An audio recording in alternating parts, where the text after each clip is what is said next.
Boa noite, pessoal. Sejam todos bem-vindos ao nosso plantão. E o plantão de hoje está mais que especial. Nós vamos receber uma pessoa maravilhosa e para comandar esse plantão comigo, aqui do meu lado, Simone Alves. Boa noite, Simone. Boa noite. Pessoal, sejam muito bem-vindos em mais um programa, em mais uma gravação do nosso podcast Plantão da Saúde. E hoje, nada mais do que vamos receber a nossa visita ilustre, doutora Jaqueline Demarque, Um sobrenome aqui difícil, gente. Doutora, eu passo a palavra para você, seja muito bem-vindo. Por favor, se apresente. Boa noite a todos. Boa noite, plantonistas. Fazia tempo que eu não dava um plantão. Estou feliz por estar aqui. Vim de Sinop para cá, andei 500 quilômetros para dar esse plantão com vocês aqui hoje. Felizes. Olha só que honra. Eu estou lisonjeada mesmo de estar aqui. É meu primeiro podcast, então mesmo que seja gravado, eu estou muito feliz, viu? Conheço a Meire há um tempão, a gente trabalhou juntas de plantão mesmo. Então, assim, eu vim falar com vocês hoje, mostrar quem é Jaqueline, porque não adianta a gente falar quem é Jaqueline plantonista, Jaqueline médica, sem falar quem é Jaqueline mãe, quem é Jaqueline esposa, quem é Jaqueline amiga. Então, realmente, tô feliz, de vocês me convidarem para esse evento, porque esse plantão é um evento. Né? Ai, que bom. Exatamente. E, doutora, já começou aí falando, É mãe, é médica, tem consultório, professora. Conta um pouquinho da sua rotina, como que é? Dá para conciliar aí com a família, o trabalho? Como que é um pouquinho? Então, assim, desde criança eu sempre falei que eu gostaria de ser médica. Minha mãe falava que quando eu brincava, eu já brincava de ser médica. Todo mundo queria, vamos brincar de casinha, vamos brincar. Eu falava, não, eu quero brincar de hospital. Então, realmente eu sempre quis, tá? Mas a maternidade sempre teve muito presente na minha vida. Eu sou filha de professora, então a docência também veio junto, sabe? Eu sempre fui muito organizacional, sempre gostei de estar à frente, da liderança. Então, assim, a maternidade veio para me completar. Eu, na semana passada, recebi uma homenagem da 5ª turma de medicina da UFMT, que eu sou concursada na UFMT desde 2016 como paraninfa. E na homenagem, da 5ª turma de medicina, eles escreveram que eles me percebem como que não existe a doutora Jaqueline sem a mãe Jaqueline, sem a esposa Jaqueline, sem, isso. Então, assim, a rotina é corrida. Imagino. Eu acho que, na verdade, como eu fiquei aqui 17 anos morando em Cuiabá e fui embora para Sinop, essa foi uma das minhas mudanças, porque às vezes a rotina que eu tinha aqui eu não ia conseguir encaixar a família. E como eu tenho uma rede de apoio muito boa, os meus pais são de lá, eu sou sinopense, nasci lá há 36 anos, sem avós lá, avós fundadores da cidade. Eu falei, não, eu vou voltar pro meu ninho, pro meu aconchego. E todo mundo falou, já que não acredito, você saiu de Cuiabá, você podia ter ido embora. Teve a oportunidade de ir em São Paulo, fiquei fora, sim, realmente tive. Mas daí depois a gente percebe que a família é tão importante quanto a nossa profissão, a gente consegue equilibrar. A rotina é corrida, não é fácil ser concursada, sair para um lado, ir para o outro, paciente ligando, apesar de que hoje, gente, eu não faço mais sobreaviso, não dou mais plantão, mas a gente consegue conciliar, sim, desde que o esposo também entenda, Um beijo, meu esposo, A família fique com os filhos nas horas mais corridas, mas eu acho que a gente consegue. Certo, no finalzinho a gente consegue. A gente é mulher, doutora? A gente dá conta, Dá conta. A gente dá conta. Doutora, olha aí, ó. É assim, não é nada combinado. Doutora, a gente, viu aqui, você é coloproctologista, Isso. E a sua especialidade é o meu, é o nosso, é o de quem tá em casa, é o intestino, Isso. E especialidade, por que você escolheu essa especialidade? Conta pra gente. Uhum. Todo mundo fala, com que você mexe? Eu falo da boca ao ânus. Mas realmente, Você trata gastrite, eu falo assim, eu só não opero obesidade, hérnia de hiato, mas eu faço a parte clínica, apesar de ser cirurgião, eu gosto muito da parte clínica, de doenças inflamatórias intestinais, de síndrome do intestino irritável. Eu comecei a medicina achando que eu fosse fazer dermatologia, Porque é o brilho dos olhos de todo mundo, Daí a mãe falava, a tia falava, faz dermato. Mas daí eu comecei a ir pro pronto-socorro. Aí no 3º ano no pronto-socorro, aqui no pronto-socorro de Cuiabá, era lá embaixo ainda, emergência, chegava a UTI, chegou um policial baleado, era um vucu-vucu, 2007 mais ou menos. Daí eu falei, nossa, eu abri um tórax, eu lembro até quem eram os médicos. E eu abri um tórax e eu peguei o coração na mão. Falei, cara, é isso que eu quero. Então eu já tinha decidido ali a cirurgia, sabe? Falei, eu quero ser cirurgiã. Não precisava ser cirurgia do tórax, né? Do trauma, Sim. ou de uma cirurgia cardiovascular, mas eu realmente tive vontade de operar, né? E eu falava assim, a clínica não, né? A clínica a gente passa remédio, o paciente não toma o remédio, é muito difícil, né? E a cirurgia Bem não, ela difícil. depende muito mais de você, o sucesso da cirurgia. Claro que ainda falo para meus pacientes que a metade da cirurgia é minha, outra metade é sua, porque o pós-operatório, vocês trabalham muito com isso, né? Principalmente na parte das feridas. Então, assim, o sucesso é de ambos os lados, hoje a gente consegue ver. Aí depois a gente foi tendo muitos professores bons cirurgiões, né? Chefes bons, que acabaram me guiando para dentro da cirurgia do aparelho digestivo, da videolaparoscopia, que é a cirurgia minimamente invasiva, que hoje a gente tem muita novidade, que é o que eu quero trazer para vocês hoje. Vamos falar muito ainda no decorrer, né, Merielle, do nosso com podcast. certeza. Com certeza, porque nós estamos com uma das melhores aqui. Todo mundo fala, doutora Jaqueline não tá aqui como? Tudo no seu tempo, né, doutora? Eu operei 2 pacientes essa semana aqui, todo mundo, cadê seu consultório? Você abriu o consultório aqui, onde você tá? Eu falo, não, eu venho de Sinop para operar aqui e felizmente tem muito paciente daqui também que vai consultar comigo lá. Então, realmente, eu fico muito feliz com isso. Quer dizer que eu construí uma história, né? Muito bom, doutora.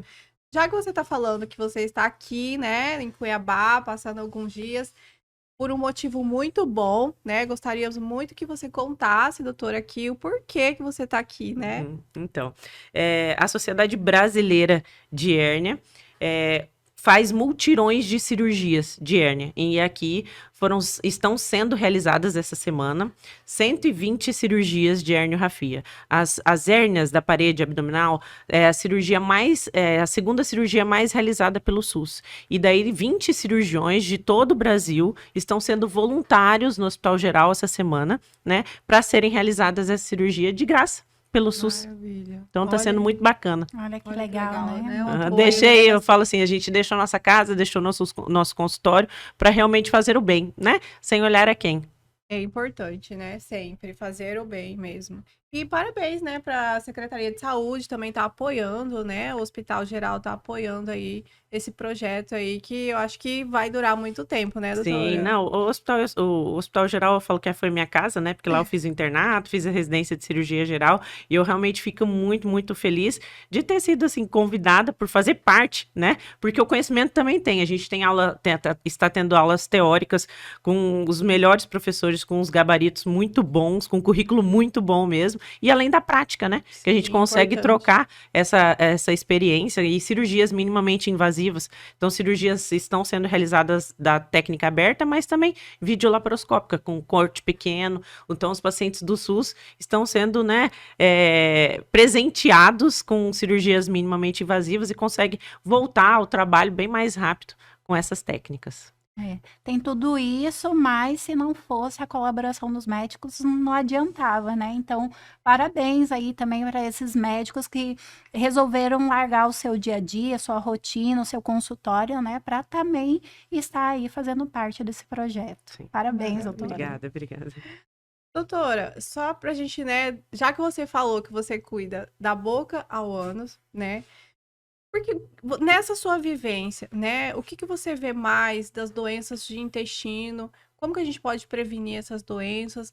Só para a gente poder entrar aí no tema principal do nosso podcast hoje. Eu falo que a minha especialidade é o seu intestino e o seu intestino é o segundo cérebro do seu corpo, tá?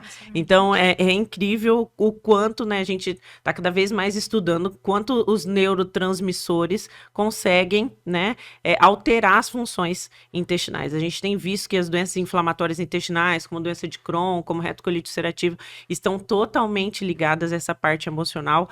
Geralmente, a gente tem um gatilho para que isso aconteça, né? A constipação, a síndrome do intestino irritável, tanto de um padrão mais diarreico, né? Ou dores abdominais, de padrão mais constipante, essa mudança de toda a microbiota intestinal, que é a famosa disbiose intestinal, que a gente tem cada vez mais falado, né? Na parte da nutrologia. Então, assim, tá realmente ligado ao intestino, né? A emoção tá ligada ao intestino.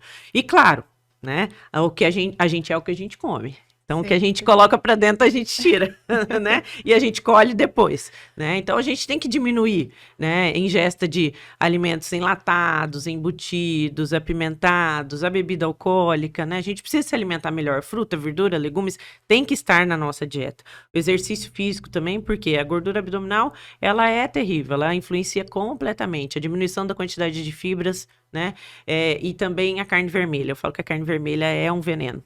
Nós temos que diminuir essa ingesta de carne vermelha. Em geral, eu oriento os meus pacientes a comerem carne vermelha no máximo 2, 3 vezes por semana. A gente tem que comer umas 200 a 400 gramas de carne vermelha por semana para que a gente previna mais. Aumentar a quantidade de fibra, 25 a 30 gramas de fibra por dia. Os estudos mostram que a gente come 5, 10 gramas. Muito pouco. Pouquíssimo, né? Então, assim, isso muda a microbiota intestinal, isso altera a microbiota, não te deixando só um pouco mais constipado, com o intestino preso, mas isso ao longo do tempo pode formar pólipo, né? E daí acaba virando câncer. E hoje o câncer de intestino é o segundo câncer mais comum, né? Só perde na mulher para mama, né? E para homem de próstata. E a gente não olha muito para esse lado, né? A gente acha, vamos fazer o preventivo de câncer, né, de útero. Não que não tenha, que eu acho que isso tem. Só que a colonoscopia, ela tem que começar a ser pedido como rotina a partir de 45 anos. O guideline americano, o guideline europeu, hoje, a partir de 45 anos, independente se você tem sintomas, se dorme bem, se come bem, tem que fazer. Do jeito que o homem tem que fazer o toque da próstata e a mulher tem que fazer a mamografia a partir dos 40, a colonoscopia, a gente tem que quebrar esse tabu, entendeu? Importante. É importante quebrar esse tabu, esse paradigma. A gente precisa fazer. Me fizeram essa pergunta essa semana, né? Com que idade que eu posso incluir, né, a colono, né? Como de forma preventiva, sem estar sentindo nada, né? Então, a partir dos 45 anos já tem que fazer, então, de forma preventiva. Isso mesmo, a partir de 45 anos.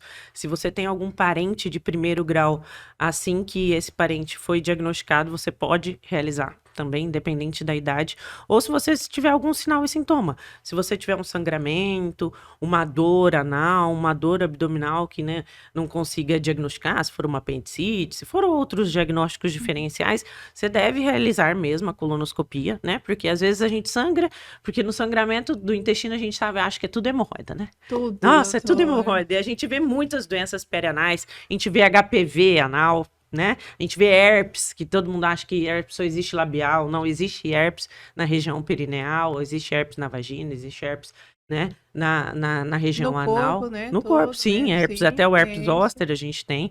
Então a gente tem várias doenças, cispilonidal, a gente tem fístula, fissura, e quem diz que o sangramento é só da região anal?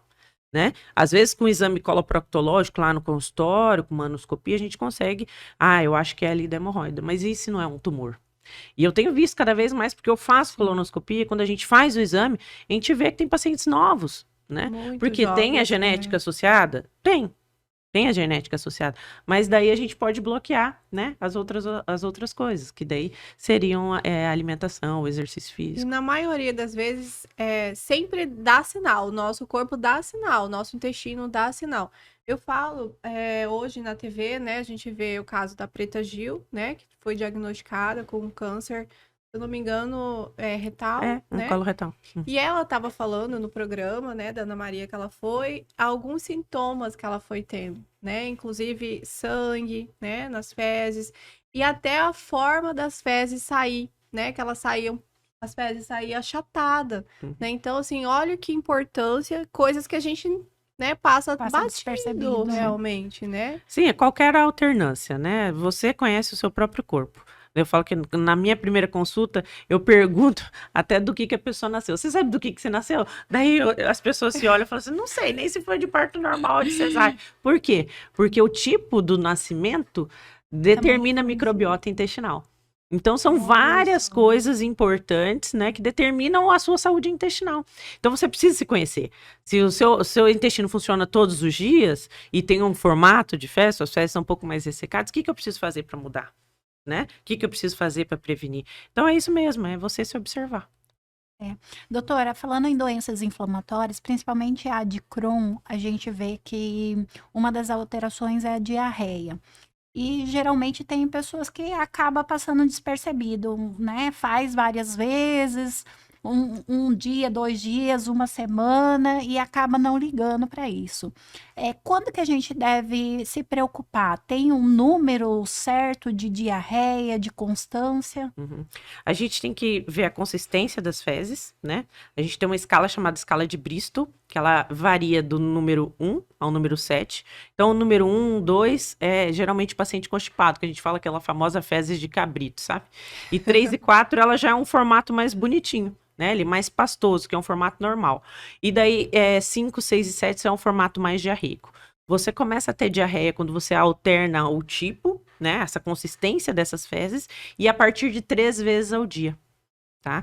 Então, você pode evacuar sem ser intestino preso a cada 2 dias, no máximo. Então, se você ficar mais de 48 horas sem evacuação, você é uma paciente constipada. Você precisa começar a prestar atenção. Ou se mudar essas fezes, né, elas começarem a ser mais líquidas, você dá descarga e ela acaba, né, se desmanchando. Então, você tem que começar a prestar atenção nessa diarreia, tá? Se ela vir muco, aquele tipo catarro branco, ou algum sangue, você precisa ligar o sinal de alerta. Isso já é o sinal de alerta. Se você associar a uma perda de peso de 10% ou de 10 quilos nos últimos 3 meses, a gente também tem que pensar nisso, né? E assim, se não, às vezes o paciente tem uma anemia a esclarecer, poxa, eu não menstruo tanto se for uma mulher, ou eu tomo ferro e a coisa não melhora se tá sangrando de alguma coisa. Então, às vezes, a pesquisa do sangue oculto nas fezes também é um fator positivo para fazer a colonoscopia, né? Ele é um exame, não é padrão ouro, mas ele liga um alerta para a gente ver o câncer de intestino ou propriamente dita a doença inflamatória intestinal, né? Que pode ser tanto a doença de Crohn ou a retocolite ulcerativa, que são doenças autoimunes, ou seja, o próprio organismo combate o teu intestino, mas que hoje a gente tem inúmeras tecnologias para tratar, né? Então, o que a gente não pode é perder a janela de oportunidade. É achar que toda vez que você tem diarreia, foi alguma coisa que você comeu. Claro que a gente tem uma gama de intolerâncias alimentares, a gente tem visto cada vez mais doenças imunomediadas, a doença celíaca, né? Que a gente tem a intolerância ao glúten, que é a alergia ao glúten, né? A intolerância à lactose, que tem muita gente que já nasce com alergia à proteína do leite de vaca, que é a PLV. A gente tem visto muito bebezinho nascendo, né? Que a gente não pode usar a proteína mesmo do leite. Ou até mesmo a intolerância à lactose, que com o tempo a gente vai perdendo a enzima lactase do intestino delgado, né? E não vai mais aceitando, o corpo não vai mais aceitando e vai acabar tendo diarreia. Então, a gente tem uma gama de doenças, né, desse intestino, que daí você precisa ir no meu consultório para saber o que a gente fecha de diagnóstico. E também tem, entre doença de Crohn e retocolite, né, as pessoas não conseguem diferenciar também muito, né? Não, por sinais e sintoma não tem muita diferença, né? A gente fala que é uma doença bimodal, que significa isso. É uma doença que ela tem um pico dos 15 até os 30 anos, claro que a gente tem pacientes pediátricos, e tem dos 50 aos 60 anos. Então, quando a gente tem esse pico dos 15 ao 30, a gente não consegue diferenciar se ela é doença de Crohn ou retocolite ulcerativa. Por isso que a gente precisa fazer exames, e os exames de imagem são a endoscopia, a colonoscopia. A doença de Crohn, ela pode pegar todo o intestino, da boca até o ânus. A gente pode ter fístulas perianais, pode ter úlceras. Já diagnostiquei alguns pacientes de dentistas que me mandavam o paciente, olha, eu tô com afta na boca, tô com afta, já passei todas as medicações, pomada, negócio, remédio para pingar e não melhora. Daí eu fui lá, fiz uma endoscopia, fiz uma colonoscopia, o paciente não era tão sintomático no intestino, mas tinha úlceras orais. Então, assim, a gente tem que prestar atenção em tudo, né? Um dentista diagnosticando as doenças do intestino. Então, a importância dessa educação dos pacientes, né? De estar aqui, de falar, de conversar, porque às vezes você tem uma úlcera na tua boca, ou às vezes você tem um sangramento intestinal, você não tem noção para onde que você vai. Já a retocolite ulcerativa, ela só pega o cólon, que é o intestino grosso, né? E o reto, que é o finalzinho do intestino.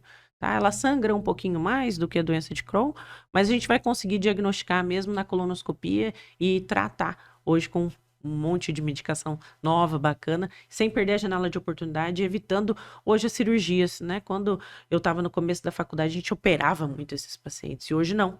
Hoje a gente tem Mais biológico, tranquilo. né? Eu ia até falar sobre o tratamento, né? Que é com terapia biológica, né? Isso, aham. Utiliza para essas doenças, né? Mais Isso. inflamatórias. São essas doenças inflamatórias, a gente vê qual a gravidade da doença, se ela é leve, moderada ou grave, através das colonoscopias e de scores, né?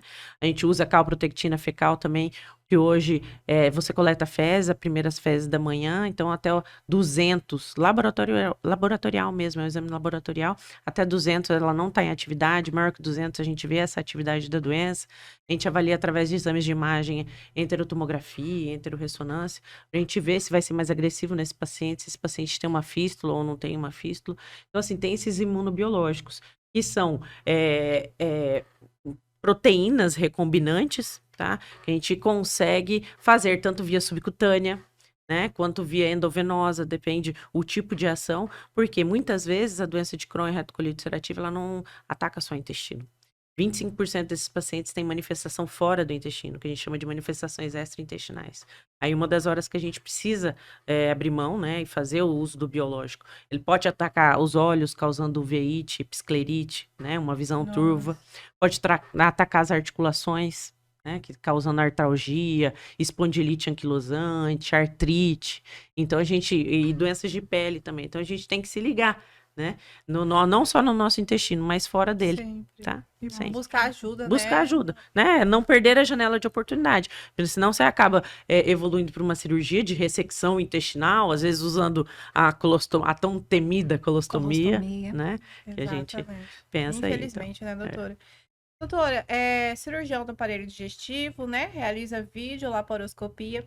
E dentro dessas tecnologias que a gente tem falado tanto, né? O que tem de novidade hoje que você pode trazer pra gente que tá nos assistindo aqui? Então, a videolaparoscopia, essa semana eu fiz o primeiro EPSIT do estado do Mato Grosso, EPSIT, junto com a doutora Natália, um abraço, minha amiga doutora Natália Beló, coloproctologista lá de Campo Grande, ela veio de lá para cá para operar comigo. É uma técnica minimamente invasiva para cispilonidal. O que é o cispilonidal? Nada mais é do que um aglomerado de pelos na região sacral. Tá? Incomoda tanto, né, doutora? Muita gente, porque eu tenho furúnculo, gente. Não, na região sacral não é furúnculo, né? É como se fosse, mas daí tem pelo que nasceu desordenadamente, né? Abaixo da pele. E geralmente são nos pacientes que têm uma maior quantidade de pelo, né? E daí, antes se fazia uma ressecção total, né? Então a ferida ficava aberta, a gente tentava dar ponto, tentava fazer incisão na região mediana, na região lateral. E vocês devem ter visto muitos pacientes, né? Faz curativo, e vai para a câmera hiperbárica, e volta, e reopera, recidiva, muito, não, muita recidiva, reoperar novamente. Hoje não. Hoje a gente consegue fazer através da videolaparoscopia, né? A gente faz só uma incisão no orifício que já tem lá, a gente injeta o sorbitol para a gente conseguir avaliar, tira toda essa parte do pelo, tá? Cauteriza todo esse trajeto, então a ferida não fica aberta, né? Então, esse é o que tem de mais novo hoje para cispilonidal. A gente usa praticamente essa mesma técnica para as fístulas também, que a gente cauteriza esse trajeto das fístulas perianais. Então, acho que tem muita coisa bacana, porque a gente acha que é coloproctologia, cirurgia do aparelho digestivo, né? É só hérnia, é só vesícula, é só hemorroida. Então, não, né? A gente tem que trazer técnicas modernas. Tem correção de, hemorroida dói. Sim, a hemorroida dói. Eu não vou operar porque a hemorroida volta. Não, hoje nós já temos técnicas que doem muito menos. Falar para você que a cirurgia de hemorroida não dói? Não, mentira, porque dói, né? Mas a gente já tem técnicas modernas, né? A gente usa tesouras, né? Que elas queimam e cauterizam. Hoje eu não dou mais ponto na cirurgia de hemorroida. Não existe uma. Eu particularmente não dou, né? Existem ótimas técnicas, uma das melhores técnicas que é a Milligan Morgan, né? Aquela ressecção total do botãozinho, mas daí ficava aberto. O que eu passo? Não passo. Passo pomada para fechar, para cicatrizar, banho de assento. Não. Hoje eu não dou mais ponto. Olha aí, olha a tecnologia voltada mesmo. Tecnologia voltada mesmo, sabe? Por menor dor no pós-operatório, você consegue com 15 dias voltar a trabalhar, né? Suas atividades, que a gente sabe hoje que todo mundo trabalha, todo mundo tem aquela vida louca. Então, assim, e além de dor. E você tem uma técnica garantida. Interessante, doutora. E eu lembrei até você falando agora, né, sobre essas cirurgias. A gente tem um paciente, tinha, né, um paciente e ele tinha uma fístula, né? Ele usa a colostomia já há um tempo, né? E ele tinha uma fístula, e essa fístula não fecha de jeito nenhum, por nada fechava. Fazia cirurgia, dava ponto, nada fechava. Então, quer dizer que agora já tem uma técnica nova e ele pode procurar onde? Como que faz, doutora? Tem que ir lá em Sinop?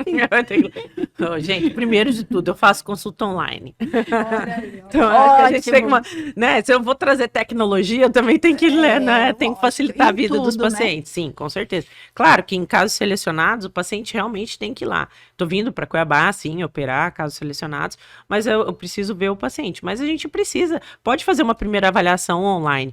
Então, acho que tem muita coisa nova, tem muita técnica moderna. A gente traz médicos de fora para operar, como a gente fez com a neuromodulação sacral. Também fiz a primeira neuromodulação sacral, que é para incontinência fecal no estado do Mato Grosso. Então, eu acho assim, que todo mundo fala, Mato Grosso é muito longe, né? Não existe É muito, mais não, isso, não, né, não existe mais doutora? isso, né? Com a tecnologia, né? A gente consegue operar com gente de fora, né? Quantas vezes eu fui em curso na França, eu fui em curso em Portugal, e gente operando fora de lá, né? Então, assim, isso é importante, a gente trazer o que tem de melhor para cá. E não é só para capital, que eu gosto muito daqui, né? Essa semana até me emocionei, porque eu sinto saudade daqui, né? Foram 17 anos de história Sim. construída aqui, mas também levar para minha cidade natal, saber que lá tem um potencial, Mato Grosso tem um Com potencial, certeza. entendeu? Ninguém mais precisa sair daqui para operar, ninguém precisa mais sair de Sinop para buscar o que tem de melhor hoje na medicina. Sim. E a gente está trazendo médicos aqui e a maioria deles falam isso, né? A gente trouxe cirurgião plástico, muitas pessoas de fora vindo operar aqui, né? Doutor Adalzício também teve aqui, ele falou que não precisa sair daqui para operar um câncer lá para fora. Então é bom saber que a gente tem esses profissionais, né, que tá trazendo cada dia mais tecnologia para gente. Isso, com certeza. A medicina ela é baseada em evidência, né? A gente estava falando isso um pouquinho antes de entrar aqui Sim. no podcast. E a gente precisa se especializar, né? A Sim. gente sai daqui, vai para fora, fica fora, faz um curso, volta, fica um mês fora, né? Para a gente trazer o que tem de melhor mesmo para os pacientes. E eu acho que o Mato Grosso tem esse potencial. Maravilha, então. Exatamente. Doutora, eu tenho, né, até uma conhecida, que eu não posso falar o nome, mas ela sofreu muito em relação às fístulas anais, né? Então, uma das cirurgias é o que você estava falando, né? Isso, o VAFT, né? Que a gente usa, que é uma técnica minimamente invasiva, né? Primeiro, fístulas perianais. A gente precisa ver se não é uma doença de Crohn perianal. É Tá? isso, ela investigou. A Não, gente não. investiga, né? Sim. Tem outras coisas também. Tem tuberculose, tem várias coisas envolvidas que a gente precisa pensar nos diagnósticos diferenciais. Ok, é uma fístula primária, a gente tem que ver quais são as técnicas. Porque o grande problema dessas várias fístulas são o quê? São as recidivas. E quanto mais você opera, mais incontinente você fica, porque a musculatura tá ligada. Sim. O que é uma incontinência fecal? Uma perda de fezes. E aí, você perdeu fezes por causa da musculatura? Você perdeu fezes por uma cirurgia que você fez, por um parto que você fez, né? Fez uma laceração de parto, ou realmente teve aquela episiotomia, né? Que é aquele famoso corte. O que aconteceu? Então, são realmente muitas coisas envolvidas. Mas hoje a gente tem técnica de lift, que a gente deixa o músculo num lugar que deveria estar, a técnica de vídeo, que é do VAFT, que a gente cauteriza, né? Tem a fissulotomia clássica que a gente abre. Então, cada caso é um caso. A gente precisa examinar, precisa fazer uma colonoscopia e ver os diagnósticos diferenciais. Maravilha. Doutora, eu tenho uma pergunta aqui super polêmica, né, para você. Mas antes disso, eu quero falar para vocês, né? Quero agradecer aos nossos patrocinadores. Se você quer ficar bem informado, acesse o Folha 360 e a Ultramédica Produtos para a Saúde. Se você precisar de algum produto para a saúde, acesse a Ultramédica. E falando em notícias, Ontem eu recebi uma notícia no meu WhatsApp, né, que vai ter uma alteração aí nas leis e parece que o povo não vai mais conseguir comer picanha, né? Mas Não, nesses últimos meses alguém comeu? exatamente a pergunta que não quer calar. Então, acesse lá que vocês vão saber dessas notícias e de muito mais. E a polêmica é celular, principalmente no banheiro. Saiu na internet, tem sempre um meme lá, né, da pessoa que fica o tempo todo, A chega famosa a posição, né? posição no vaso lá com o celular e fica lá 1 hora, 2 horas, passa um tempão lá com o celular na mão. Isso prejudica? Uma das postagens mais polêmicas e mais curtidas no meu Instagram. Inclusive me sigam, @doutora Jaqueline Demarque. Por favor. Foi essa, tá? Falando sobre a posição. Primeiro de tudo, eu acho super anti-higiênico. Começa por aí. Daí eu não sei se é pra gente fugir, que a gente leva o celular, né? Tipo, vamos dar uma paradinha lá, daí os filhos gritando, o marido, ou o marido também fugir, né? Porque é sempre assim. Mas qual que é o grande problema da posição? É o aumento da pressão na região anal. Porque todo mundo tem hemorroida, tá? Ah, eu tenho hemorroida. Sim, você tem hemorroida, mas nem todo mundo tem a doença hemorroidária. Então, assim, você tem hemorroidinha ali. Se você quiser que ela vire doença, é só você levar o celular pra lá, você tentar ficar fazendo a força. Porque a gente precisa conhecer o nosso intestino, saber a nossa vontade de evacuar. O vaso não foi feito para ficar sentado o tempo inteiro. Então, essa posição de ficar com o celular, né, no vaso, aumentando a pressão intraabdominal, com certeza predispõe ao aumento da vascularização, ao aumento dessas veias, desses coxins, que a gente não chama de veias, a gente chama de coxins hemorroidários, eles vão acontecer. Então, suas hemorroidas pequenininhas vão virar, né, as famosas flores. Então, assim, elas têm sim, porque daí a gente faz força. E a fisiologia da defecação não é força. A gente precisa relaxar para evacuar. Prestem atenção quando vocês estiverem no vaso. Levantem as perninhas. O nosso reto, ele tem que estar reto, né? E para ele estar reto, você precisa elevar as pernas, fazer a prensa abdominal, né? Colocar. Em casa é uma briga, sabe? Porque é um e o outro que fica, né? Quando não é um, é o outro que fica. É igual você falou, doutora. Eu não sei por que a gente leva, né? Isso porque eu não tenho filhos.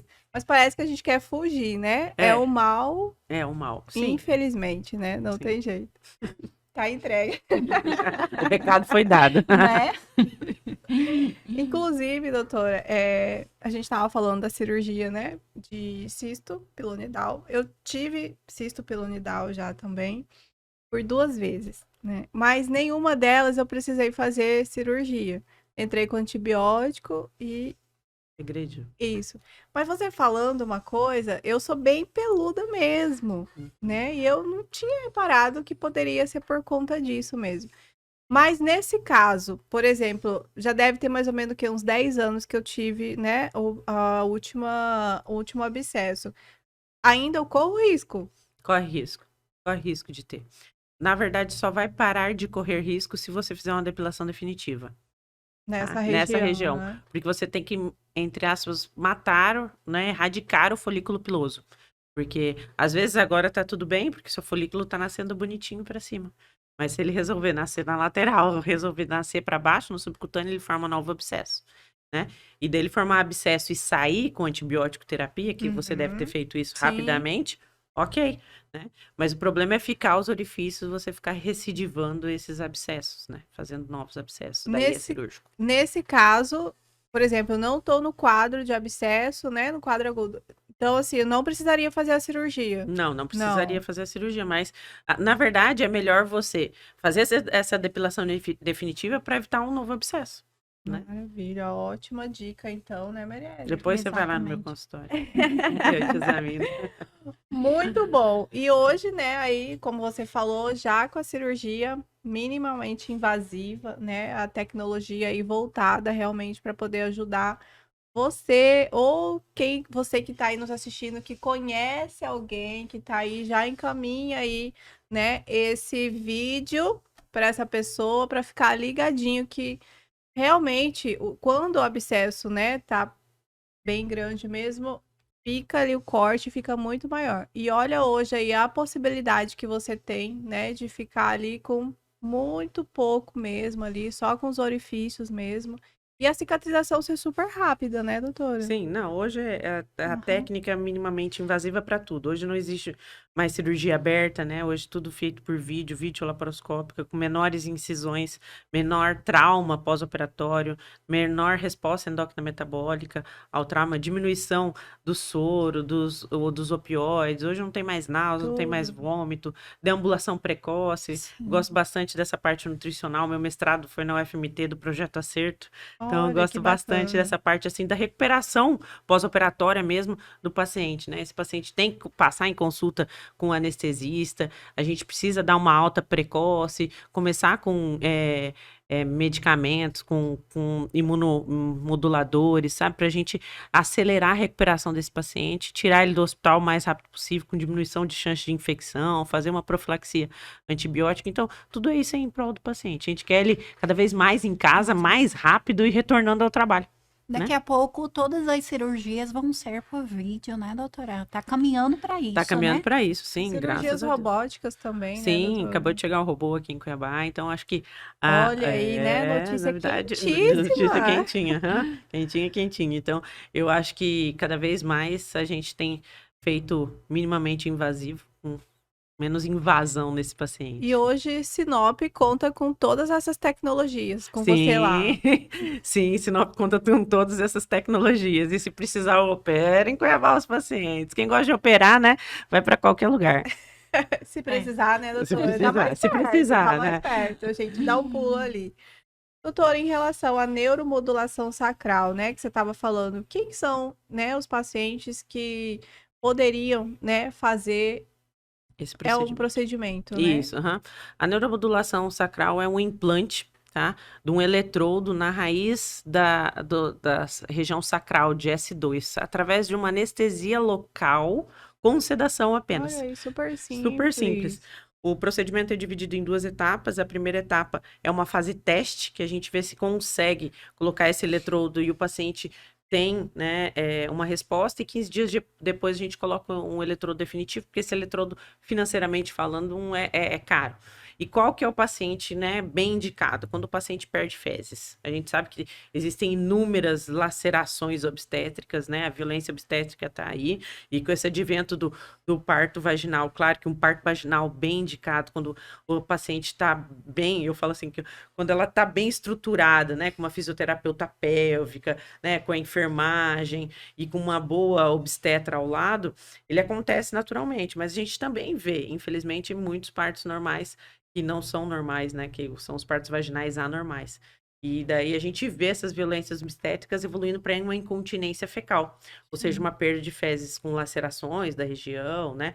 A famosa cloaca, eu vejo vagina junto com o ânus. E isso Nossa, muito me entristece. Claro que tem a parte que a gente olha, né? Vaginal e anal, que a gente precisa fazer umas correções dessas lacerações, mas tem muita mulher que perde fezes. E isso é tão incidente quanto uma asma. A gente acha, mas é verdade. Então, você pergunta para alguém com 60, 70 anos que tiveram 6, 7, 8 partos vaginais, se você perde fezes, mas é perder, às vezes, solta, né? Um pum, fala assim, eu sim, soltei um pum. Eu uso forro, né? Uhum, Então, a sim. incontinência fecal é uma das principais indicações indicações. desse procedimento. Nós também temos a incontinência urinária, né? São os urologistas que fazem. Então, a perda de urina também, né? Se você não tem uma bexiga baixa, você já fez um procedimento de levantar a bexiga, um sling ou o famoso períneo, e não melhorou, você pode usar também esse dispositivo, que é bem bacana. Nós temos também a constipação, então o intestino preso, que a gente já usou todas as medicações possíveis, já mudou toda a dieta e tentou de todas as maneiras a constipação, né? Ela estimula realmente um lugar no córtex, que é isso que a neuromodulação sacral faz, né? Apesar, eu coloco um eletrodo lá e ela estimula para que o paciente É um evacue. marca-passo, É como né? se fosse um E marca-passo qual região que na fica, região normalmente? sacral, Fica... bem pertinho, né? S2. E daí a Ah, gente sim. consegue fazer milagre, assim, é incrível mesmo como faz milagre. O paciente Doutora, outra dúvida constante é sobre hemorroidas, que ele sai uma coisinha ali fora. E geralmente tem esses abscessos que são cancerígenas. Como que diferencia? Precisa de um exame mais específico ou a olho nu consegue? Então, é o exame coloproctológico completo. Ele não consiste só em toque retal. Eu falo assim, e com o tempo a gente vai tendo um dedinho na ponta do olho, né? Um olho na pontinha do dedo. Mas não é assim, a gente faz uma anoscopia. Então, assim, qualquer doença da região anal, ela precisa ser realizada uma anoscopia. A gente coloca um aparelhinho, que ele é transparente, que é um anoscópio. A gente consegue avaliar uns 8 a 10 centímetros da região anal no próprio consultório. Mas uma avaliação ela é melhor utilizada na colonoscopia, porque daí o paciente está sedado, então a gente consegue avaliar. Porque nós temos, se for hemorroida, a gente tem 3 tipos de hemorroidas. Hemorroidas internas, né, as que sangram mais, as externas, que doem mais, e as mistas, que é dentro e fora. E daí, às vezes, a gente também tem um plicoma, que é esse excesso de pele, que muita mulher tem, né? Fala, eu quero tirar isso aqui porque é ruim para higiene e tal. Mas também pode ter doença sexualmente transmissível, né? Que a gente não sabe se pode ter uma herpes, pode ter um HPV, né? Que o HPV é uma lesão pré, né? Principalmente o HPV 16, 18, é uma lesão pré-cancerígena. Então aí é só com endoscópio, não, a gente não consegue, né, diferenciar. Não. Tá certo, então. Muito bom. Nossa, até eu me perdi aqui agora, gente. Já que você se perdeu, eu vou dar uma tossidinha. Até eu me perdi na pergunta que eu ia fazer aqui. Vamos fazer de sexo ou não?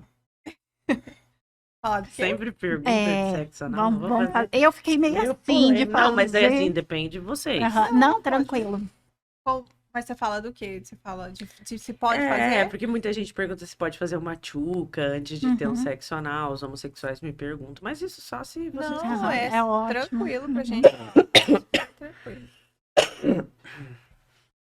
Doutora, agora vamos para uma pergunta polêmica, né? O pessoal todo mundo gosta. Sempre me perguntam, né? Se tem alguma interferência, o sexo anal, ele pode ocasionar alguma doença? Então. E outra coisa, os homossexuais, né? Eles fazem uma limpeza também antes de fazer esse sexo anal. O que é mais indicado? Então, primeiro de tudo, o uso do preservativo, né? Nós temos que começar por aí. Por quê? A região anal, né? Como se fosse vagina e pênis. A gente passa. Tem doenças sexualmente transmissíveis, como eu já falei. Quando o sexo anal acontece, ele tem que ter lubrificação, tá? E nada anestésico. Porque daí você perde totalmente o parâmetro e acaba perdendo o prazer do sexo anal. Então, um sexo protegido e com lubrificante, tá? Eu, particularmente, sou contra a famosa tchuca, né? Ou famosa lavagem intestinal, porque essa lavagem intestinal, ela prejudica a mucosa, causando fissura, tá? E prejudicando. Quem já tem a doença hemorroidária, é pior mesmo, né? Porque como se fosse a abrasão do papel higiênico. Você faz aquela abrasão o tempo todo, com o chuveirinho também, em geral, se usa as duchas higiênicas ou o chuveirinho, e essa abrasão, essa força, piora, lacera qualquer mucosa, causando fissura, causando dor. Então, assim, se for para fazer sexo anal, façam, né? Um sexo anal seguro, um sexo anal protegido, né? Com um lubrificante e evitem o uso das duchas. Não é indicado. Não, então, não é indicado. As duchas higiênicas pré. Importante. Entendi. E outra coisa também que você falou, né? Geralmente as pessoas usam aqueles anestésicos. Então também. E outra também tem o pessoal que na hora lá inventa um lubrificante para poder fazer, para ter relação. Também não é indicado. Inventar um lubrificante, você diz lá em casa, fazer em casa, assim, ó. O lubrificante, não. Compra na farmácia um lubrificante sem anestésico, à base de água, que é importante, tá? Porque você vai anestesiar uma região que você vai sentir prazer, é meio, né? Aham. É difícil, Não né? dá, né? Então, não dá. Então, eu acho assim, você tem que ter prazer para fazer, ter vontade de fazer, com quem você gosta, para que tudo, né, seja seguro e protegido. É, porque, na verdade, falando assim, inventam algum lubrificante na hora, porque às vezes eles estão sem.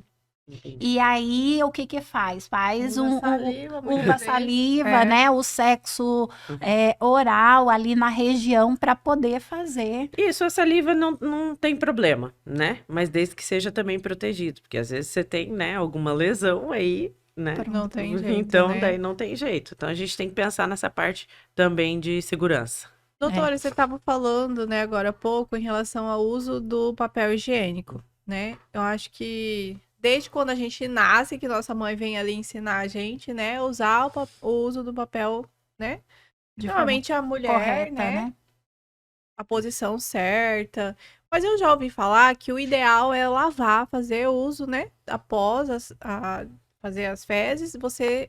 Como que é isso? Qual que é a melhor indicação mesmo? Eu falo que o papel higiênico foi feito apenas para vagina, tá? Então, o uso do papel higiênico faz com que a gente não lave, né? Então, você usar o papel higiênico não tem problema, tá? Desde que você lave sempre. Então, o que que eu prefiro falar? Não use o papel higiênico e lave sempre. Não. Está fora de casa? Lencinho umedecido de bunda de bebê. Ou, né, não tem o lencinho umedecido, o que que você pode fazer? É encharcar o papel higiênico e apenas bater o papel higiênico. Raspar o papel higiênico, estimula a região anal a ter erosões ali, né, causando fissuras, né, e até mesmo estimular a doença hemorroidária a crescer. Então, assim, e pela questão de higiene Sim. também. Porque quando a gente tira, né, usa papel higiênico 1, 2, 3 vezes, tá bom, o papel higiênico tá limpo, mas e o resto, né? Eu acho que é importante fazer a higiene local mesmo. Tá fora de casa, usa um lencinho, né, umedecido, de preferência sem álcool, sem cheiro, o mais clean possível, assim, né? Porque você não pode ficar sem se higienizar, mas se não você estiver em casa, nem precisa tirar o excesso, você precisa ir direto pro chuveiro. Tomar banho mesmo, né? O ideal. Eu vi mesmo, não lembro onde foi Doutora, que deixa eu só falaram. arrumar seu cabelo aqui. Tá. Já cortando, Cortei, assim. cortei. Coloca ele só pra... Isso. Tá bom. Deu? Era só porque você puxou ele pra frente e o cabelo levantou. Entendi. Tá certo? Uhum. É porque Aí. foi caindo e eu fui Foi puxando, caindo, foi né? puxando. Deu? Uhum. Fiz você perder, né? Perdi. A pergunta. Esqueceu a pergunta? Não. Eu ouvi falar sobre o uso, tirar, né, totalmente o papel higiênico e deixar no banheiro somente lenço umedecido. Então, mas eu prefiro que não use nada. Nada, né? Nada. Realmente lavar. Aham, realmente lavar. Assim, o papel higiênico é péssimo, o lenço umedecido é menos pior, e o banho é o padrão ouro, sabe? O padrão O ouro. padrão ouro é banho, é lavar com água e sabão mesmo. E eu gosto do sabonete antibactericidas, que eu acho bacana para essa região. Hoje em dia também já tem sabonete específico, né, para partes íntimas, então é o mais indicado também, né? Isso. Tem alguns sabonetes específicos para região anal. Cuidar só quando muitas mulheres têm candidíase de repetição e acabam usando região anal e vaginal ao mesmo tempo. E nem sempre o pH desses sabonetes são iguais. Então, cuidar realmente com isso. Se for higienizar a região anal com esse sabonete específico para anal, faça apenas anal e não vaginal. Não altera o pH vaginal. Olha aí, olha que dica super importante, doutora Jaqueline. Nós também já estamos aí na nossa reta final, né? A gente sempre fala que 1 hora, né, Meirelle, passa bem assim, ó, pouco. voando, né? Doutora, já sinta-se convidada para poder voltar e falar sobre outro tema também, que tema é o que não falta, né, na verdade. Mas de tudo que a gente falou aqui, né, sobre as novas tecnologias que tem vindo aí, sobre essas tecnologias que você tem levado lá para Sinop, né? Então, o Nortão aí já estão sabendo disso. Tem alguma coisa que você acha que é importante, que nós não perguntamos, que que você gostaria de falar aqui para mim, para Meirelle, para quem está nos assistindo em casa? Eu acho que a coisa mais importante é a prevenção, né? A prevenção hoje realmente é o melhor remédio. A gente tem visto cada vez mais o número de câncer, né? Que o câncer coloretal tem realmente vem sendo diagnosticado em pessoas mais novas. Então, eu quero que vocês reconheçam, né, o corpo de vocês, né? Falar para os telespectadores aí, qualquer alteração de ritmo intestinal, a gente não tem que ter tabu para procurar, né? Hoje antes a gente tinha muito médicos homens, agora a gente tem as mulheres em inúmeras subespecialidades, então a gente tem que quebrar esse tabu, independente, né, de ser mulher, de ser homem, a gente precisa reconhecer o nosso corpo. Se tiver alguma alteração intestinal, se tiver sangue nas fezes, muco, né? Se você achar que você está com o intestino preso demais, você tem que procurar um profissional, uma nutricionista, tem que começar a fazer exercício físico, tem que cuidar com a alimentação. Nós somos o que comemos e realmente nosso intestino é o segundo cérebro do corpo, né? E estou à disposição, né? Fico realmente muito feliz que vim de Sinop para cá para poder conversar com vocês e participar desse podcast que está crescendo aí. E dica, né? Porque eu falo assim que é uma educação continuada, porque a partir do momento que vocês tiveram essa brilhante ideia, quer dizer que vocês querem levar isso para dentro das casas das pessoas e ajudá-las de alguma maneira, né? Que eu acho que esse é o grande objetivo de quem é da área da saúde, né? É a prevenção. Né? Disseminar a informação, né? Hoje aí, juntamente, esse é o nosso objetivo com o podcast. Hoje a gente como enfermeiras, né? Como na área da saúde, a senhora tocou no assunto básico, né, que é a promoção e prevenção da saúde, né? Então, a importância de estar trazendo profissionais e estar falando sobre isso, até mesmo porque o mês de maio também, né, de doenças inflamatórias, então é todo mundo enxergando essa necessidade realmente de se falar sobre essas doenças, se falar sobre prevenção, que é a melhor forma, né, de prevenir qualquer doença. A gente saber o que está acontecendo e saber que isso está errado. E muitas coisas também a gente vem aprendendo, né, no decorrer, né, Simone, dos podcasts, cada pessoa que passa aqui, ela deixa uma informação importante, ela ensina os nossos telespectadores, ensina o pessoal aí, e a gente só tem a agradecer, né, de você estar hoje aqui conosco. Eu falei com ela falou, tô em Sinop. Não sei, tá agendada desde, acho que começo do ano, sim, né? Eu falei, minha passagem já está comprada. Aguarde. E que bom que deu certo, é um prazer, né, estar aqui hoje com você de plantão, mais uma vez, né, com a doutora Jaqueline. Muito obrigada mesmo, e as portas estão sempre abertas para você estar aqui falando um pouquinho mais de prevenção, de diagnóstico, né, do que você gosta de fazer, né, doutora? Quando a gente ama o que a gente faz, fica tudo sempre muito mais fácil. E ser reconhecida, porque eu falo que isso é um reconhecimento, né? Ser chamada aqui é ser reconhecida pelo que a gente faz. Então, esse reconhecimento a gente precisa pulverizar. E parabéns, certo, meninas, pela essa iniciativa, doutora, desse podcast. Obrigada. Obrigada. E lembre-se, dedique tempo, né, ao seu intestino, né, doutora? Isso. Porque isso é realmente valioso. Sim, intestino segundo cérebro do corpo. E a minha especialidade é o seu intestino. Pessoal, muito obrigado. Obrigado mais uma vez, doutora, por estar aqui conosco. E até a próxima.